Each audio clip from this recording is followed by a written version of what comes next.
गौरी पुत्र गणेश भगवान की जय। जय श्री कृष्णा, राधे राधे। आज कार्तिक मास के शुक्ल पक्ष की दुआदशी तिथि है और आज देव उठानी एकादशी के व्रत का पारण का दिन है। यानी जिन लोगों ने कल एकादशी का व्रत रखा था वे आज अपना व्रत खोलेंगे। एकादशी के व्रत के पारण के दिन तुलसी माता की कथाओं को सुनने से ही व्रत पूर्ण माना जाता है।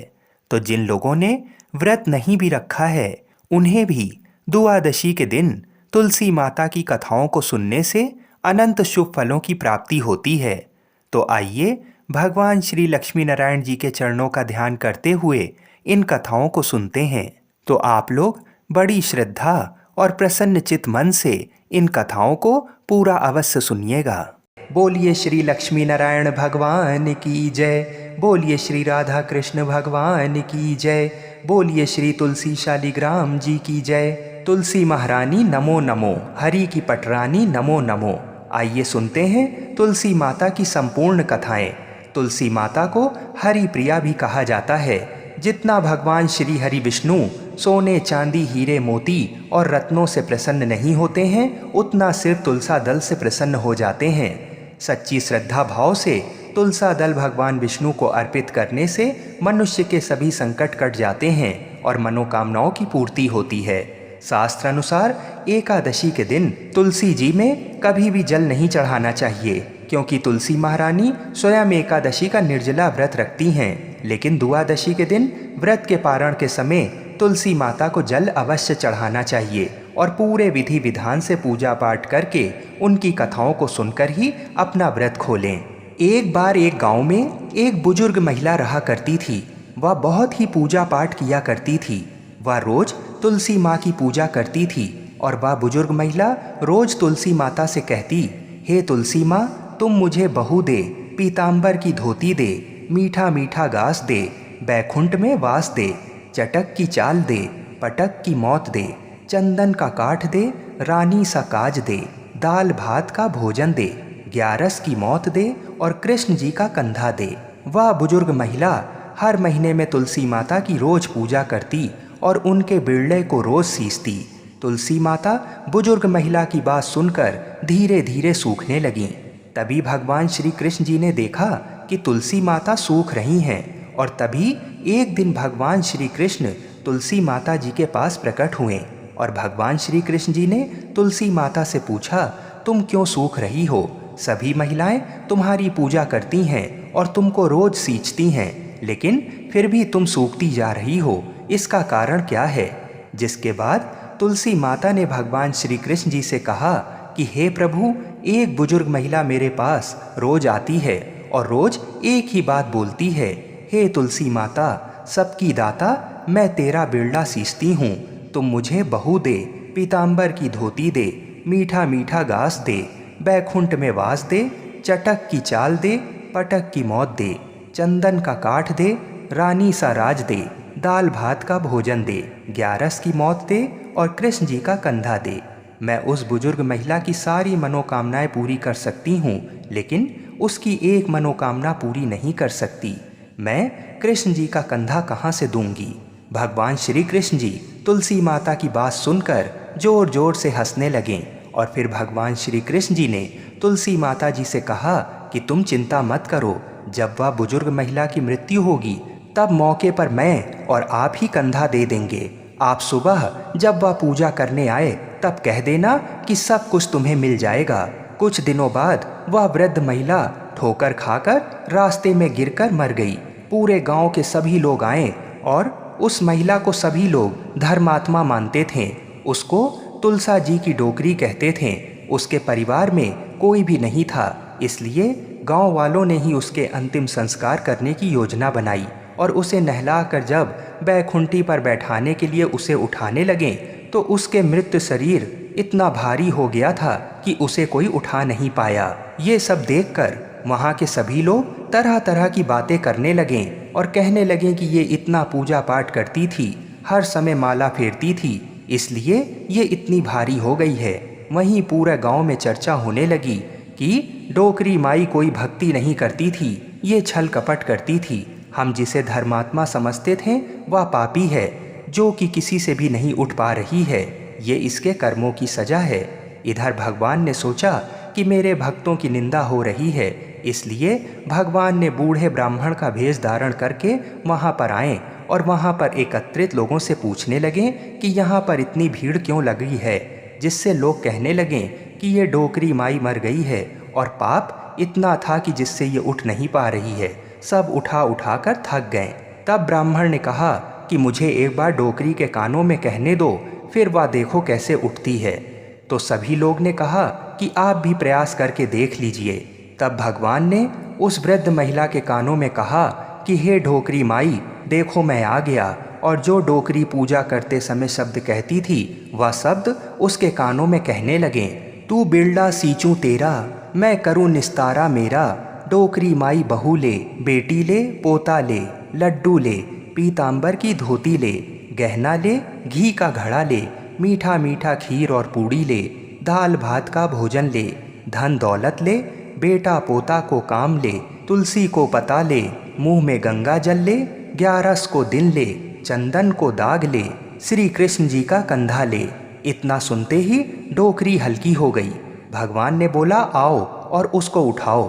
भगवान ने हाथ लगाया और डोकरी उठ गई। सबको बड़ा ही आश्चर्य हुआ। उसे खूब धूमधाम से ले जाया गया। भगवान उसे अपने कंधे पर ले गए।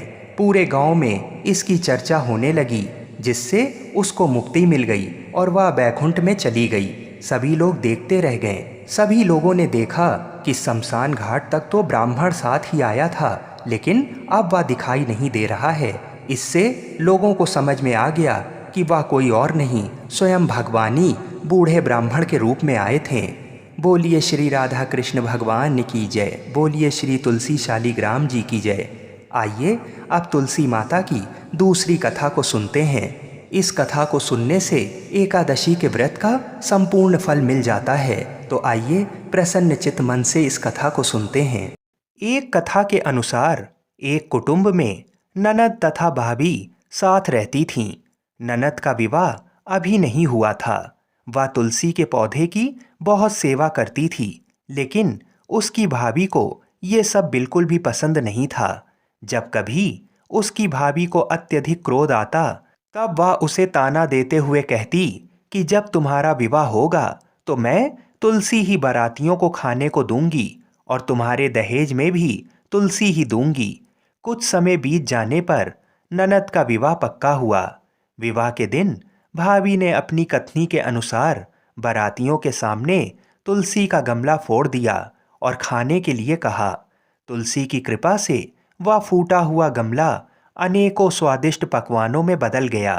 भाभी ने गहनों के नाम पर तुलसी की मंजरी से बने गहने पहना दिए। वह भी सुंदर सोने जवाहरात में बदल गए। भाभी ने वस्त्रों के स्थान पर तुलसी का जनेऊ रख दिया। वह रेशमी तथा सुंदर वस्त्रों में बदल गया। नंद की ससुराल में उसके दहेज की बहुत प्रशंसा की गई। ये बात भाभी के कानों तक भी पहुंची। उसे बड़ा ही आश्चर्य हुआ। उसे अब तुलसी माता की पूजा का महत्व समझ आया। भाभी की एक लड़की थी। वह अपनी लड़की से कहने लगी कि तुम भी तुलसी की सेवा किया करो, तुम्हें भी बुआ की तरह फल मिलेगा। वह जबरदस्ती अपनी बेटी से सेवा करने को कहती, लेकिन लड़की का मन तुलसी सेवा में नहीं लगता था। लड़की के बड़े होने पर उसके विवाह का समय आता है। तब भाभी सोचती है कि जैसा व्यवहार मैंने अपनी नंद के साथ किया था, वैसा ही मैं अपनी लड़की के साथ भी करती हूँ, तो ये भी गहनों से लद जाएगी और बारातियों को खाने में पकवान मिलेंगे। ससुराल में इसे भी बहुत इज्जत मिलेगी। ये सोचकर वह बारातियों के सामने तुलसी का गमला फोड़ देती है, लेकिन इस बार गमले की मिट्टी मिट्टी ही रहती है। मंजरी तथा पत्ते भी अपने रूप में ही रहते हैं। जनेऊ भी अपना रूप नहीं बदलता। सभी लोगों तथा बारातियों द्वारा भाभी की बुराई की जाती है। लड़की के ससुराल वाले भी लड़की की बुराई करते हैं। भाभी कभी ननद को नहीं बुलाती थी। भाई ने सोचा मैं बहन से मिलकर आता हूँ। उसने अपनी पत्नी से कहा और कुछ उपहार बहन के पास ले जाने की बात कही। भाभी ने थैले में ज्वार भर कर कहा कि और कुछ नहीं है, तुम यही ले जाओ। वह दुखी मन से बहन के पास चल दिया। वह सोचता रहा कि कोई भाई अपनी बहन के घर ज्वार कैसे ले जा सकता है। ये सोचकर वह एक गौशाला के पास रुका और ज्वार का थैला गाय के सामने पलट दिया। तभी गाय पालने वाले ने कहा कि आप गाय के सामने हीरे मोती तथा सोना क्यों डाल रहे हो। ये देखकर भाई को बड़ा ही आश्चर्य हुआ और उसने सभी हीरे मोती तथा सोना वापस अपने थैले में रख लिया। भाई ने सारी बात अपनी बहन को बताई और बड़ी खुशी खुशी उसने सारे हीरे मोती और जेवर अपनी बहन को दिए। दोनों भाई बहन एक दूसरे को देखकर अत्यंत प्रसन्न हुए। जैसी कृपा माता तुलसी ने नंद पर की, ऐसी ही कृपा सभी पे करना। बोलिए श्री तुलसी शालीग्राम जी की जय। बोलिए श्री लक्ष्मी नारायण भगवान की जय। आइए अब तुलसी विवाह की दूसरी कथा को सुनते हैं। इस कथा को पूरा सुनने से सभी मनोकामनाएं पूर्ण हो जाती हैं। सावर्णी मुनि की पुत्री तुलसी अपूर्व सुंदरी थीं। उनकी इच्छा थी कि उनका विवाह भगवान नारायण के साथ हो। इसके लिए उन्होंने नारायण पर्वत की घाटी में स्थित बद्री वन में घोर तपस्या की। दीर्घकाल तक तपस्या के उपरांत ब्रह्मा जी ने प्रसन्न होकर दर्शन दिया और वर मांगने को कहा। तुलसी जी ने कहा, सृष्टिकर्ता ब्रह्मदेव, आप अंतर्यामी हैं, सबके मन की बात जानते हैं। फिर भी मैं अपनी इच्छा आपको बताती हूँ।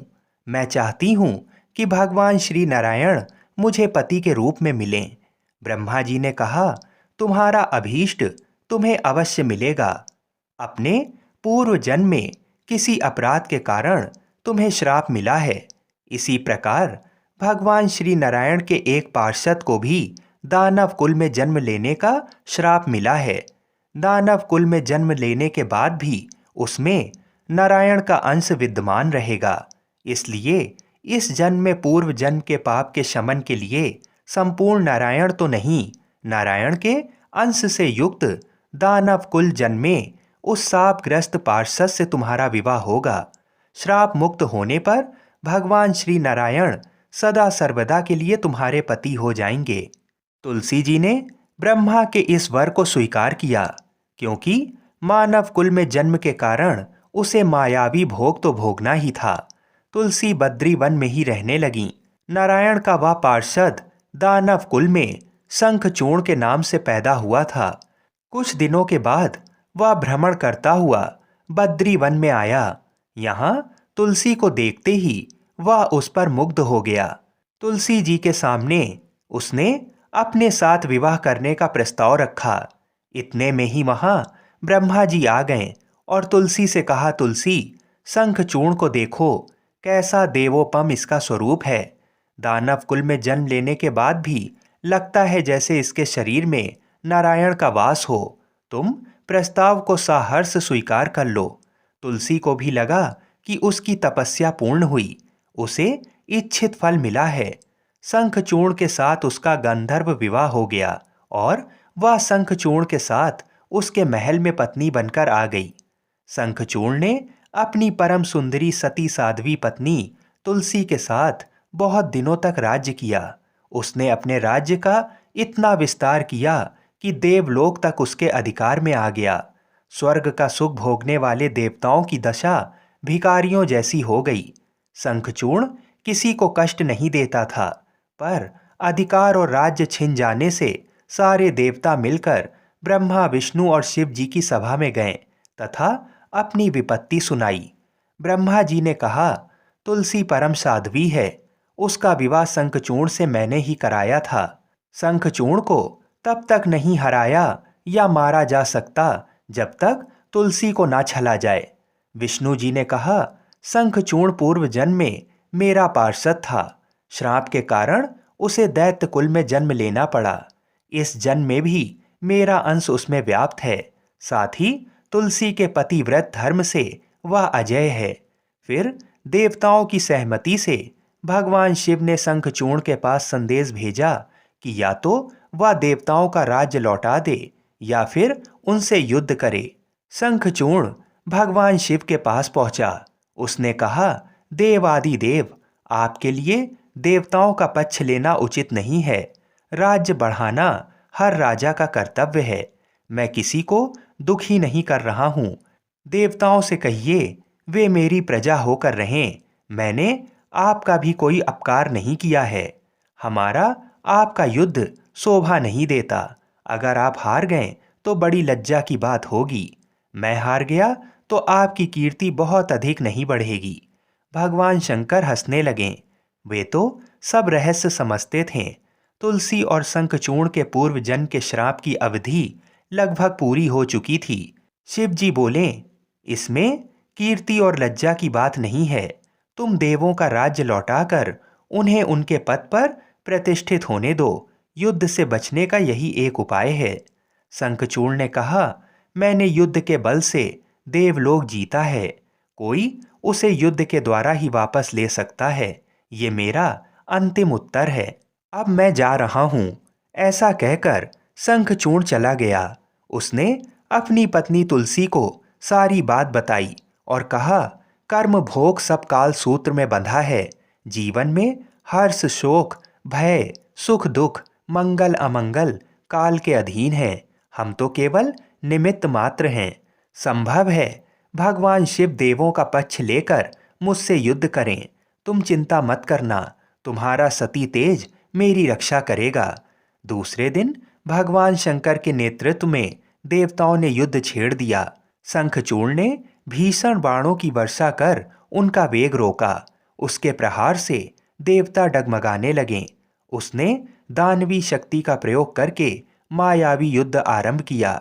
युद्ध स्थल पर वह किसी को दिखाई नहीं देता था, पर उसके अस्त्र शस्त्र प्रहार कर देवों को घायल कर रहे थे। देवगण अपने अस्त्र चलाएं तो किस पर चलाएं, क्योंकि कोई शत्रु सामने था ही नहीं। कई दिनों तक इस तरह भयंकर युद्ध चला। शंखचूर्ण पराजित नहीं हुआ।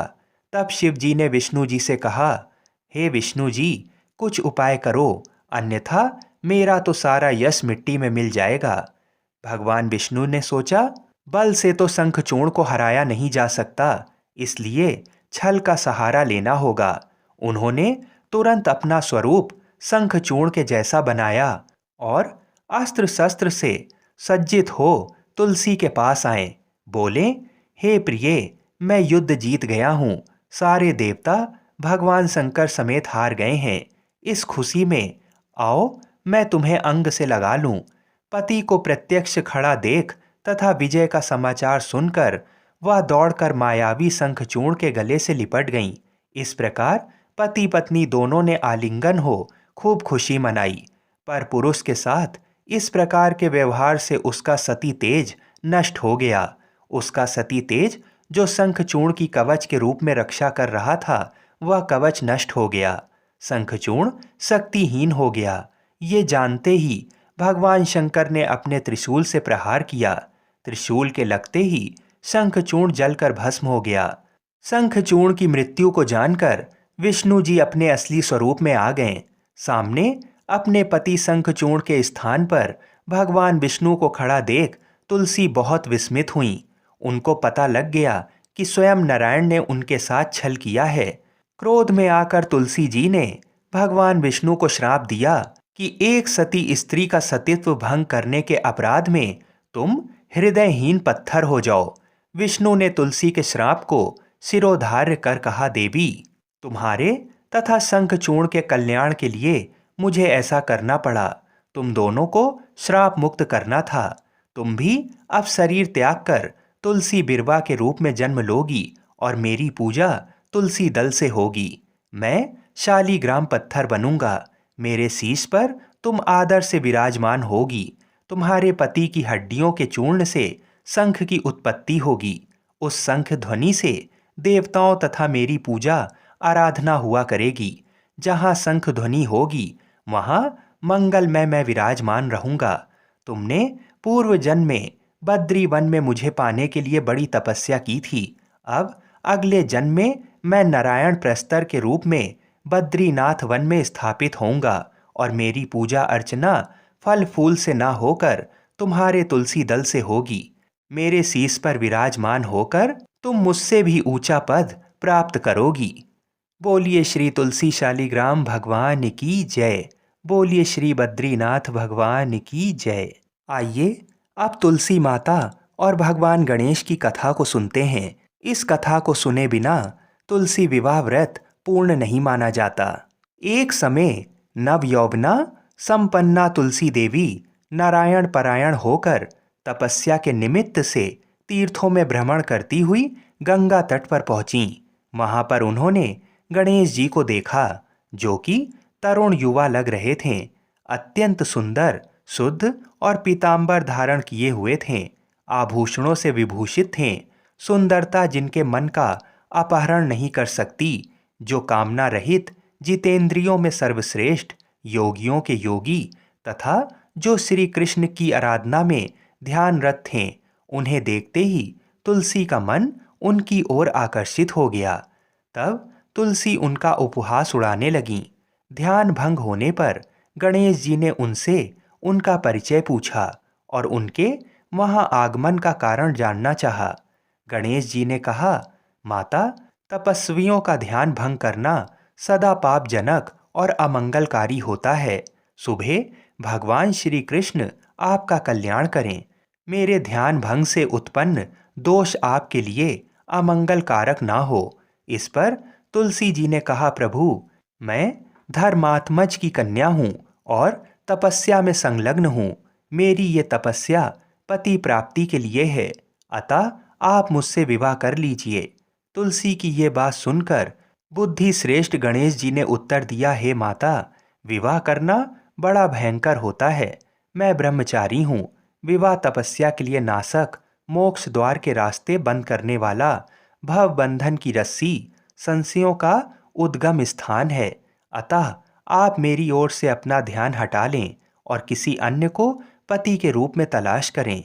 तब कुपित होकर तुलसी ने भगवान गणेश को श्राप देते हुए कहा कि आपका विवाह अवश्य होगा। ये सुनकर शिवपुत्र गणेश ने भी तुलसी को श्राप दिया, देवी, तुम भी निश्चित रूप से असुरों द्वारा ग्रस्त होकर वृक्ष बन जाओगी। इस श्राप को सुनकर तुलसी जी ने व्यथित होकर भगवान श्री गणेश की वंदना की। तब प्रसन्न होकर गणेश जी ने तुलसी से कहा, हे मनोरमे, तुम पौधों की सारभूता बनोगी और समयांतर से भगवान नारायण की प्रिया बनोगी। सभी देवता आपसे स्नेह रखेंगे, परंतु श्री कृष्ण के लिए आप विशेष प्रिय रहेंगी। आपकी पूजा मनुष्यों के लिए मुक्तिदायिनी होगी तथा मेरे पूजन में आप सदैव त्याज्य रहेंगी। ऐसा कहकर गणेश जी पुनः तप करने चले गए। इधर तुलसी देवी दुखित हृदय से पुष्कर में जा पहुंची और निराहार रहकर तपस्या में संलग्न हो गईं। तत्पश्चात गणेश जी के श्राप से वह चिरकाल तक शंखचूर्ण की प्रिय पत्नी बनी रहीं।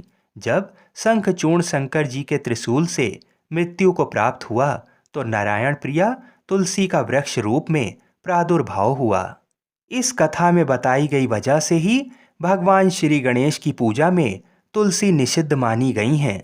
किंतु तुलसी माता को समस्त पूजन कर्मों में प्रमुखता दी जाती है। साथ ही मंदिरों में चरणामृत में भी तुलसी जी का प्रयोग होता है तथा ऐसी कामना होती है कि ये अकाल मृत्यु को हरने वाली तथा सर्व व्याधियों का नाश करने वाली हैं। आइए अब तुलसी विवाह की विधि को जान लेते हैं। तुलसी विवाह के दिन तुलसी का गमला साफ सुथरा करके गेरू और चूने से रंग कर सजाएं। साड़ी आदि से सुंदर मंडप बनाकर गन्ने व फूलों से सजाना चाहिए। परिवार के सभी सदस्य शाम के समय तुलसी विवाह में शामिल होने के लिए नए वस्त्र आदि पहनकर तैयार हों।